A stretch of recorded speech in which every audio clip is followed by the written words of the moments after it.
Well, NXT just had their final go home show before this Sunday's NXT Takeover Vengeance Day with the finals of both the Dusty Rhodes Tag Team Classic for men's and women's, and also some great matches coming up. However, AEW had an amazing debut of Kenta, who, in his words, kicked open the forbidden door, which ironically he did.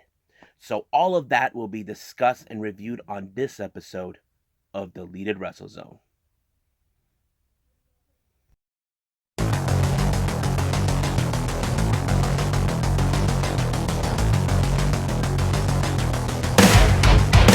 Are you ready? Get up, get up! Get up, get up! Get up, get up! Get up, get up! Get up, get up! Get up, get up!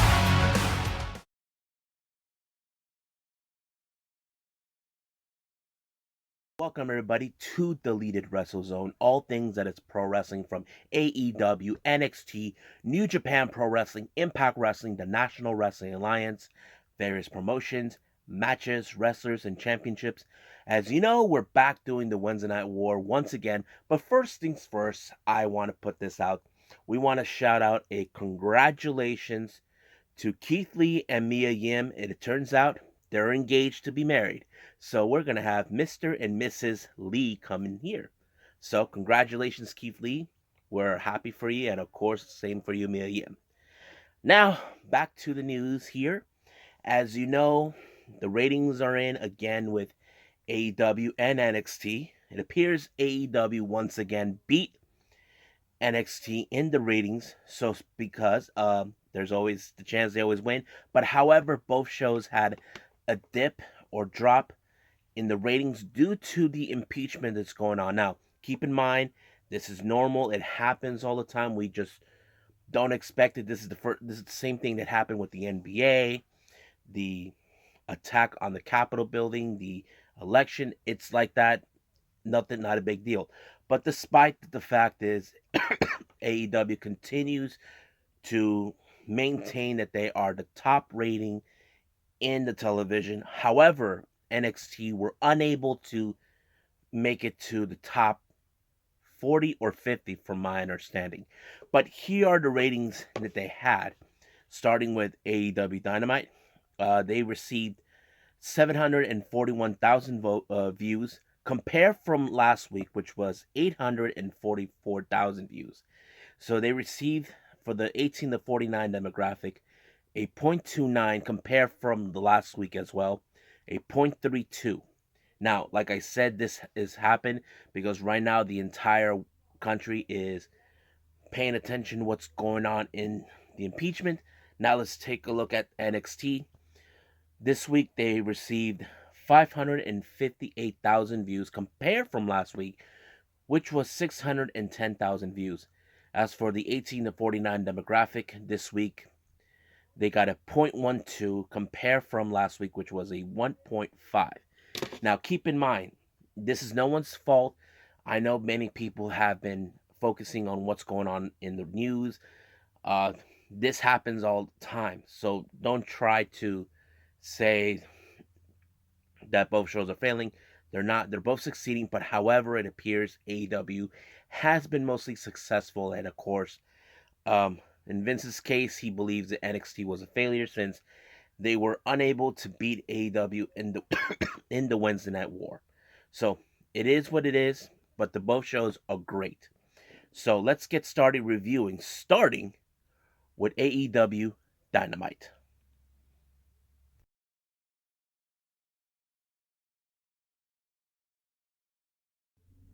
Okay, so AEW Dynamite happened. First match of the night was the TNT Championship. Now, to be honest with you, I wasn't too much hype on this one, but however, I was expecting something to happen because of the feud that Darby and Sting have against Team Taz. I was like expecting Team Taz to attack Darby Allin because that's what they want to do. They want to send a message to them because Team Taz, they act like they think they're the good guys who are being misunderstood, which is not true. Even they accused Sting, saying that, oh, he was a dirty fighter, that he used a weapon against Ricky Starks because they weren't interfering. Yes, they were, but it didn't happen like that. I was like a bit disappointed and nothing happened. But when but however, Darby Allin did retain his TNT Championship match. But however, when Sting comes out to do his little interview with Tony Schiavone, I did not expect this. Team Taz really attacked Darby Allin and they tied him up in a uh, body bag and they dragged him around the parking lot. So the real question is, what's going to happen next week? How is Sting going to get his payback against Team Taz? Well, I'm kind of curious to see where they're going to go with that. Now, as you know, the buzz has been happening with Kenta making his appearance in AEW. John Moxley even made a talk about it. He said that he remembers for a long time Kenta has been calling him out, which was true. You know, we've seen him calling him out on New Japan, on either here in the States or in Japan. And finally, Moxley showed up in his backyard, attacked him, and then later he attacked him back.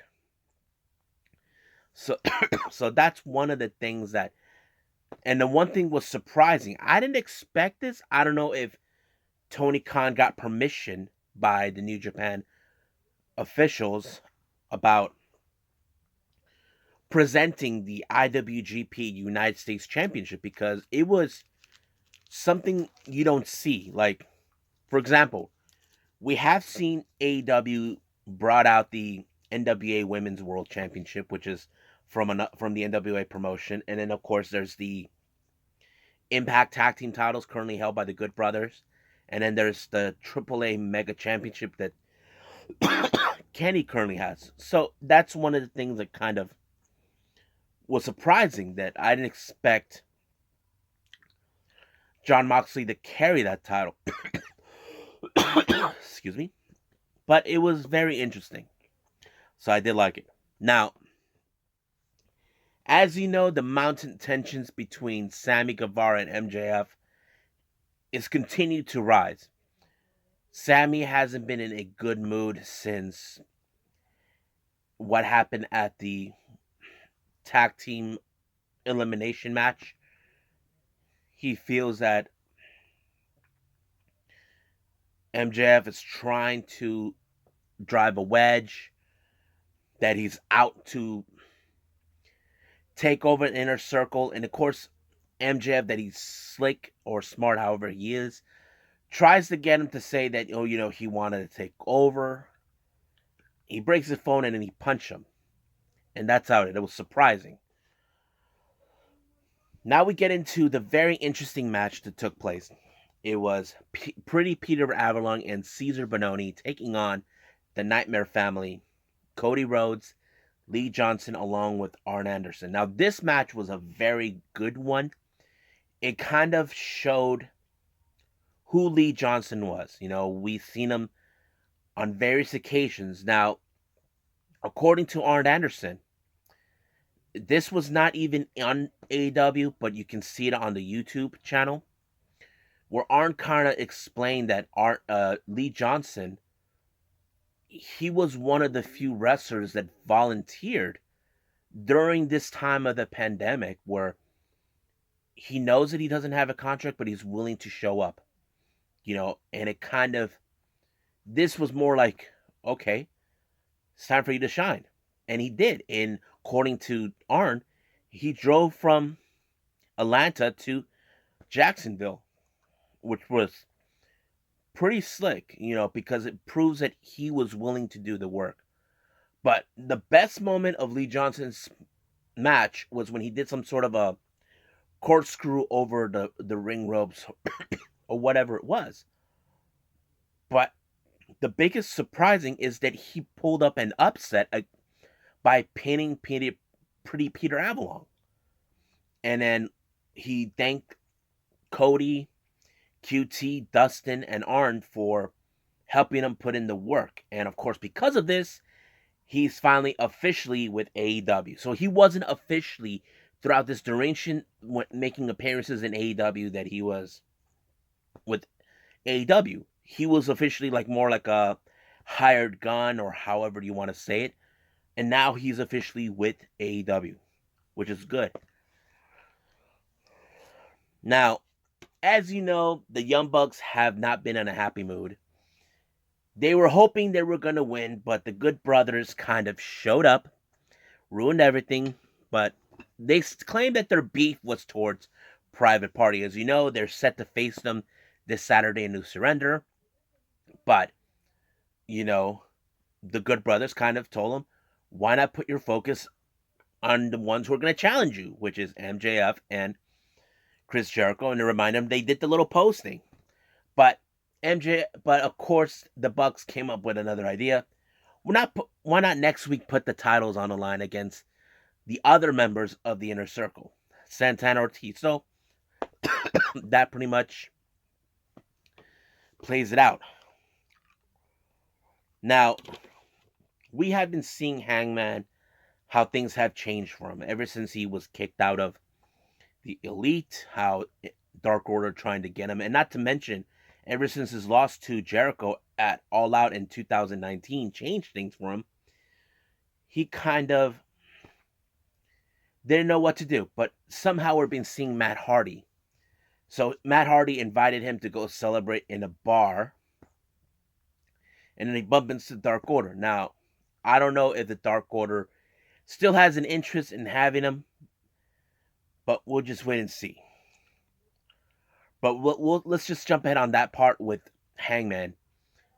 We all know the kind of person Big Money Matt Hardy is. He had him sign a contract saying what 30% what Hangman gets is going to be that's what Matt Hardy's going to get. So kind of interesting how Matt is being that guy. Now, let's get to another interesting match. We got Ryan Nemeth. If you guys know who he is, he made that big upset with Marco Stunt in Dark, and he's also the brother of Nick Nemeth, aka Dolph Ziggler. He was in a very brutal match against the Bastard Pac.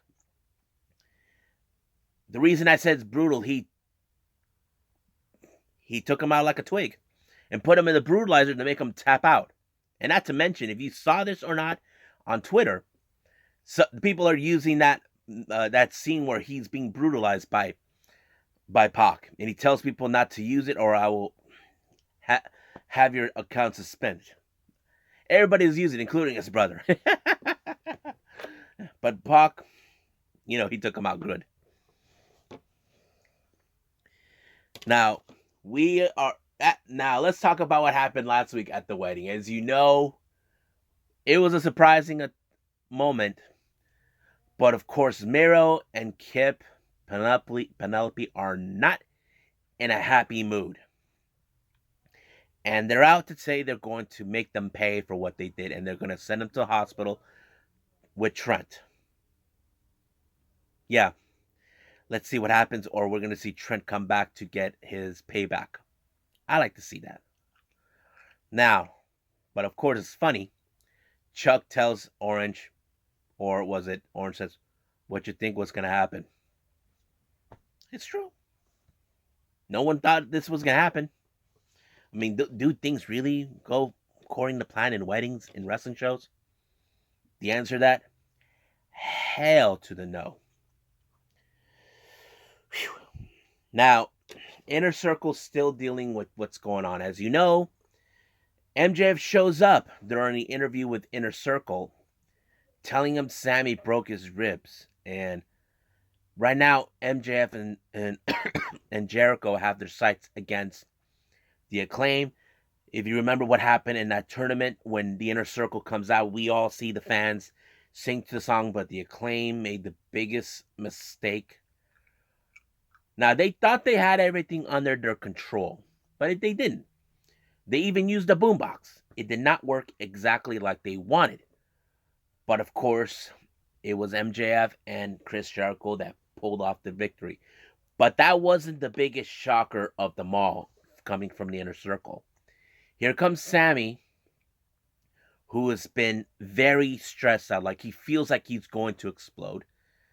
He made this warning to Jericho not too long ago when MJF joined the Inner Circle, saying that one more mishaps happens, he's done. And he kept up to his word. So he walked away. Sammy Guevara quits the Inner Circle. Really surprising. They even catch up to him when he was leaving. He said that he needs to take a breather, that he needs to figure things out. And it's okay because, Sammy, he has become a huge star, but now he has to focus more on the future where he wants to go. Now let's see what else we got. All right. Now let's get to the women's match for the women's world title eliminator. The first match was between Layla Hirsch and Thunder Rosa. This was the beginning of that. Who will be the winner to get a shot of the AEW Women's World Championship at Revolution? This is just the beginning. We have Layla Hirsch and Thunder Rosa. Really good match. As a fan of Thunder Rosa, I was really impressed by her. And, of course, I kind of have my sights set on her that she's going to win it. Hopefully, go all the way. Hopefully. But, however, related to this, to the Women's World Title Eliminator, it's already been revealed. Just to remind you folks, the Japanese wrestlers involved in this are not going to be wrestling here in the States. According to what the commentator said, I think Excalibur said it, those female wrestlers involved in the Eliminator will take their matches in Japan. Now, keep in mind, you probably ask yourselves, why is that? Simple reason, simple question is that you know how it is when you come across the States, it takes 2 weeks to be quarantined. And that's the problem. They can't have these women doing that. So if they can get everything done before to the final match in this tournament, we'll probably be fine. I'm okay with it, but they're going to start having the matches this coming Monday on YouTube at 7 Central. So in Pacific time, it should be around 5 o'clock if you guys are in the Pacific Coast. Now let's get to the main event. There was a real question that happened. We know that Lance Archer and Jon Moxley are willing to put their differences aside. But the real issue was Kenta and Kenny. Now, if you guys saw the footage last week, Kenny came out to give a too sweet to Kenta. Now, Don Callis thinks Kenta was there to help him. Like, no, he's not there for you. You're not Bullet Club. You guys are not Bullet Club. Kenta has his own agenda. His agenda was against Jon Moxley to obtain and gain the United States Heavyweight Championship that he has. That is his goal. But the biggest factor is, can they win? Or can they coexist since Kenta has his own agenda? But Kenny doesn't seem like he cares or not to worry. Which led to this match was Fall Counts Anywhere. It went from the ring to the kitchen and back to the ring. But however, we did not expect the sudden arrival of the Good Brothers, allowing for Kenny to win. But this is how it's going to be. Kenta and Jon Moxley will face each other in New Japan Strong on the 26th of February, so be ready for that. So we'll see what happens in the upcoming weeks with Kenny, who is now going for anybody comes his way. So I think we'll end it right here, and let's move on with NXT.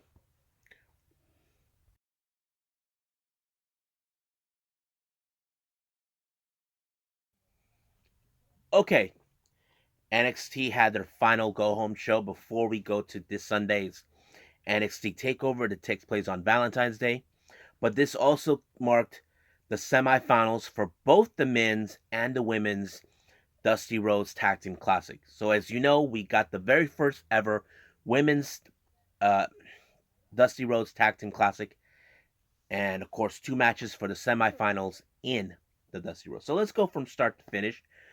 First match was the semifinals of the Dusty Rhodes Tag Team Classic. We got MSK taking on Legado del Fantasmas, Raul Mendoza, and Joaquin Wild. It was a really good match. I think it was a really interesting match because you see, okay, Legado is determined to say this is their time. It's their time to conquer the NXT. And here comes a bunch of newcomers who I personally loved and when they were in Impact, now being the team that could be the underdog of the tournament, because that's how I see it. I look at the MSK, the team that's the underdog here. Reason I say that is because these guys are the newcomers. Now they're making a shot, and it was a good match. Now they tried. Legado did use tactics to separate one from the other, but it did not work. But however, the biggest upset is MSK winning the match. But however, they got to wait who is in fact going to be in the finals, which is the main event between Thatcher and Ciampa or Grizzled Young Veterans. But we'll get to that match a little later. Now the next match we had is a women's match. It was Jade taking on Xylee. Now, however, the match kind of went into a different direction. Kaden Carter and KZ Canizaro kind of were concerned over the well-being of Xylee. Now, we all know what happened with Xylee last year. She wasn't in a good mood. She's been on a losing streak. And then all of a sudden, she was kidnapped by this figure named Tian Sha, put her in these extensive training. But however, Xylee did won.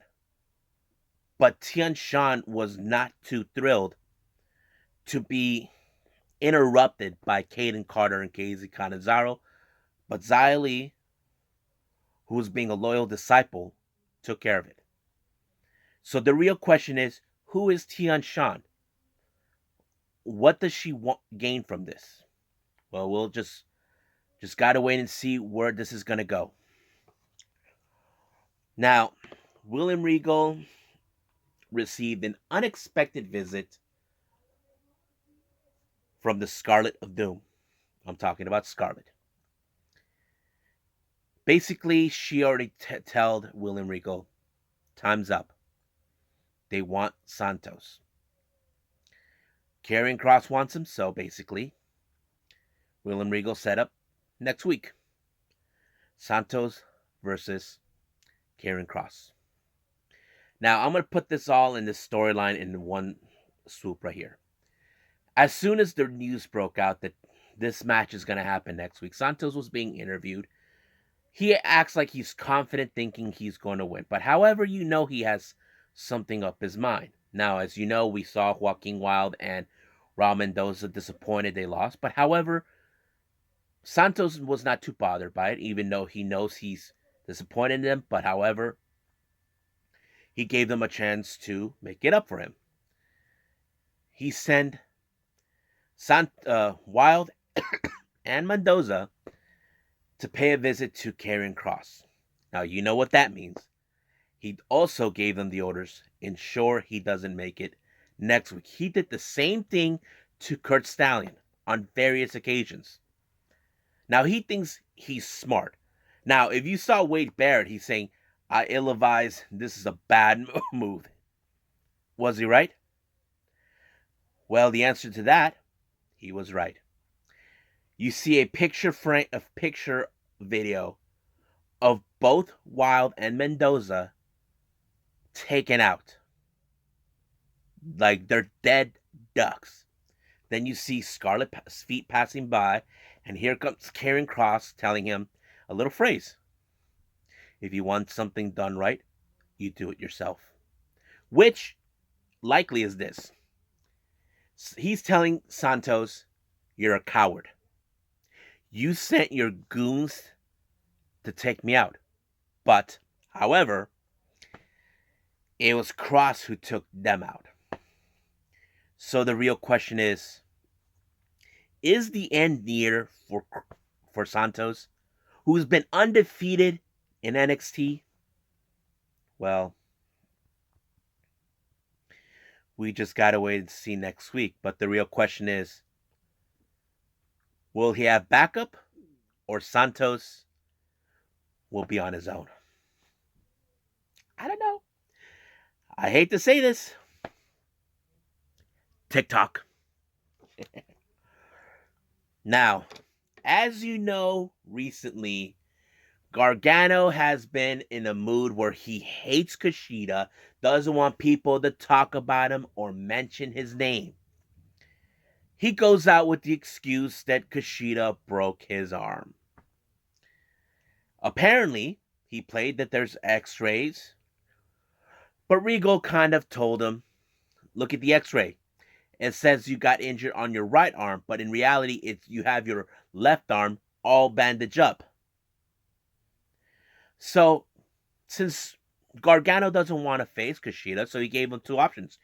Either wrestle him in your condition or forfeit the North American Championship, which Gargano wasn't going to do either. But however, it didn't go according to plan since Kushida showed up from behind and attacked him and exposed Gargano that he was a fraud. That he lied. Nothing was wrong with his left arm. So he was being, trying to pull up a ruse not to challenge him. Now, Candice was not happy with what Kushida did, but however, she had to put that on hold with.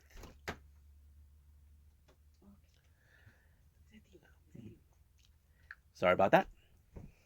Had to put that on hold because apparently we had the semi-final match between Candice LeRae and Indy Hartwell versus Ember Moon and Shotzi Blackheart.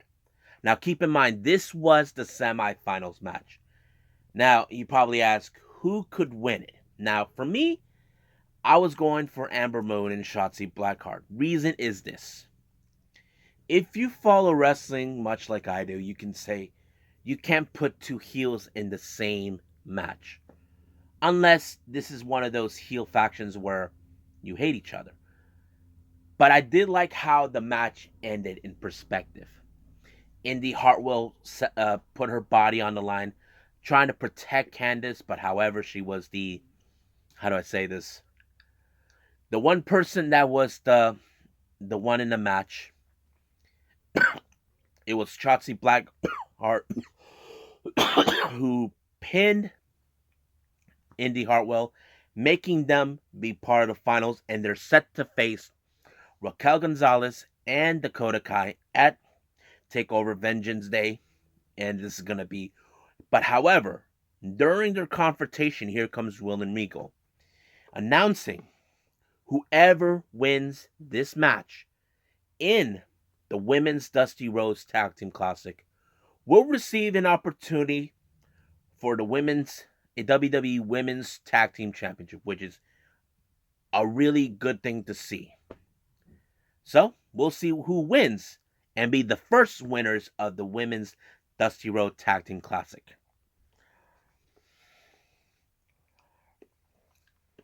Now, because of Kushida getting away again, a match was set against Austin Theory. Now, you all know, once again, Gargano put up that damn thing to cover his arm, saying he's hurt. Not only that, he disqualified himself in this match because he wants to break Kushida once and for all, so he doesn't have to face him. So he thought he had everything planned out. But something happened. While Austin Theory tossed Kushida back in the ring, something pulled him underneath the ring. Here comes Gargano, try to pull him out, and when he pulled him out, yeah, you know who that is. Dexter Loomis shows up, and it became like one of those movies, horror movies, where you're like, you thought you had everything's calm, but you're like, ah! Nope. And then here comes Austin Theory thinking, I'm here, I'm here. And then he sees Dexter Loomis. He freaks out, goes back in the ring. Kushida puts him in the hoverboard lock. But however, Gargano tried to take him out. And then Dexter Loomis had Theory in the silencer. So both men in submissions. But of course, Kushida looked at Dexter Loomis. Now, Kushida, I know you want that title, but better be careful. You don't want to get involved with Dexter Loomis. But it is set. Those two will face each other in NXT TakeOver Vengeance Day for the North American Championship. Now, after what happened to Legado del Fantasma, Wild, and Mendoza, we just had a surprise return of Cameron Grimes. I didn't expect it, but I don't know where they're going with this, in my opinion. Now, if you guys follow what's going on in the world right now here in the United States, you heard about the GameStop debacle where a couple of Reddit gamers bought some stocks for the GameStop's stocks, and it kind of rose up. The price range raised up. Cameron Grimes said that he bought some stocks. I'm like thinking, I think the storyline that I've been following is good, but however, with Cameron Grimes involved in this, I don't know where they're going with this. To be honest with you, he did had like a wads of cash. I don't know what that was about, but I thought it was kind of weird and not too, how to say this, not too interesting or whatever. I kind of got lost in the shuffle on that. Now let's get to the main event, which is the second semifinals for the Dusty Rhodes Tag Team Classic. In one corner, we have Ciampa and Thatcher taking on the Grizzled Young Veterans. Now, if you guys follow the Grizzled Young Veterans, they were close of winning last year, but the real question, can they succeed winning this year, or it's going to be the odd couple, Thatcher and Ciampa? We have seen wrestlers. Don't forget, Pete Dunne and Matt Riddle won the Dusty Rhodes Tag Team Classic last year. But I don't know but it was a good match. Now, I wasn't too sure how this was going to end. Personally, I would have liked to see Thatcher and Ciampa win it. But however, seeing the Grizzled Young Veterans, it would make a lot more sense. Reason I say that is because they seem like the perfect team that are out to prove themselves that they belong in NXT. If you guys know about the Grizzled Young Veterans, they were the first ever NXT UK Tag Team Champions. Now, if they won this tournament, they could get a shot of the NXT Tag Team Championships. So, I will follow up on that storyline with Grizzled Young Veterans, see what happens. But, however, we do know they are set to face MSK in the finals at NXT TakeOver Vengeance Day on Valentine's Day. So, I ended right here with NXT. So, I'll give you guys my final thoughts on what I thought about these shows. So, let's do that right about now.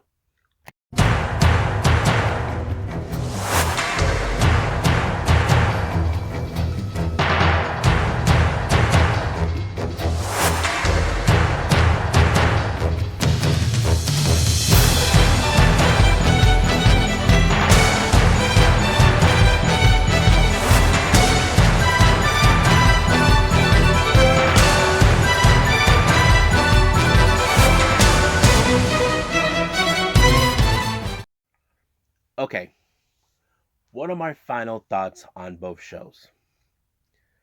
I have to say there were some great moments in NXT. For example, the whole thing with Karrion Kross. I like how this is going. If you follow how the storyline is going with Santos, he thinks he's cocky, he thinks he's smart, that he figures everything out, but he forgets. You're dealing with the guy who's a serial killer, for Christ's sakes. You sent two of your men to be slaughtered by one man, thinking he won't make it next week. That's on you. And that's one of the best stories. Do you know what you're getting yourself into? That's how it is.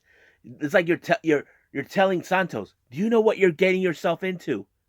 Karrion Kross is not Drake Maverick. He's not Lucha House Party. He's not Kurt Stallion. Are you realizing what you're getting yourself into? So I think that's the thing. Santos doesn't know what he's getting himself into. And I like that story. I like how they're going in, like, building up this match. Do you know where you're going? No, you don't.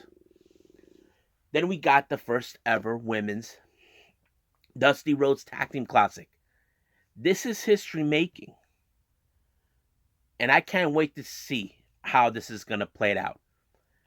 I have to say, these women are going to make history. Who could win it? Is it Dakota Kai and Raquel Gonzalez, or Ember Moon and Shotzi Blackheart? I mean, it wouldn't make no difference. As long as one of them becomes the first ever NXT Women's Dusty Rhodes Tag Team Classic. And now we go to the men's. Who's going to be it? Is it going to be the underdogs, MSK, or the more experienced team, grizzled young veterans?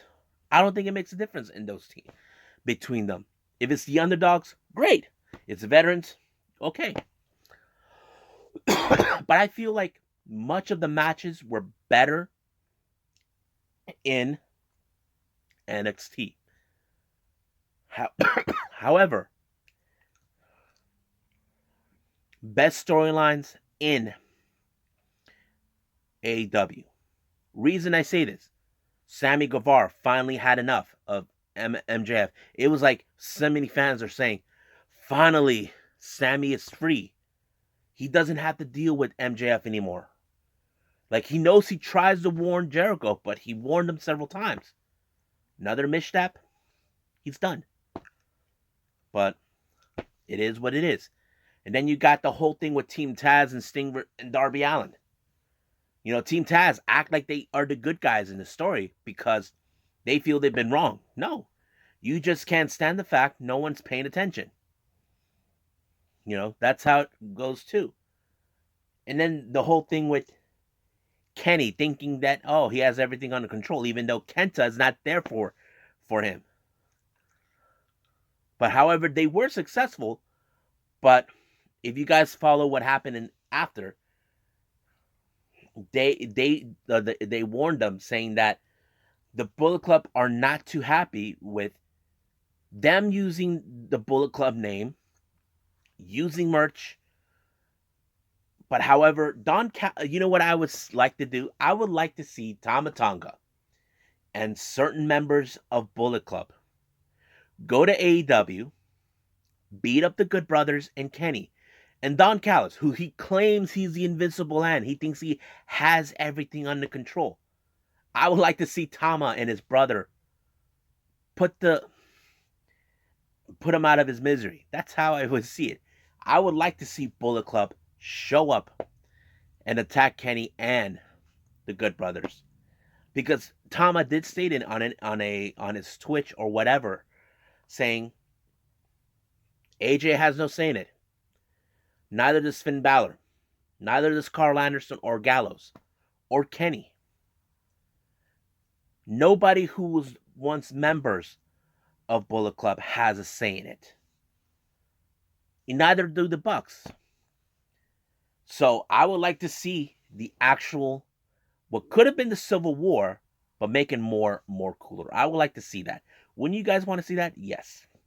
But however, I'm also excited to see how we're gonna go with the AEW Women's World Title Eliminator. Now, like I said, we're gonna have the Japanese wrestlers in their domain doing their matches, while certain wrestlers who are already in here, like Serena Deeb, Nyla Rose, Anna Jay, Tay Conti, and of course Rio, who we haven't seen for almost 11 months, will be in it. But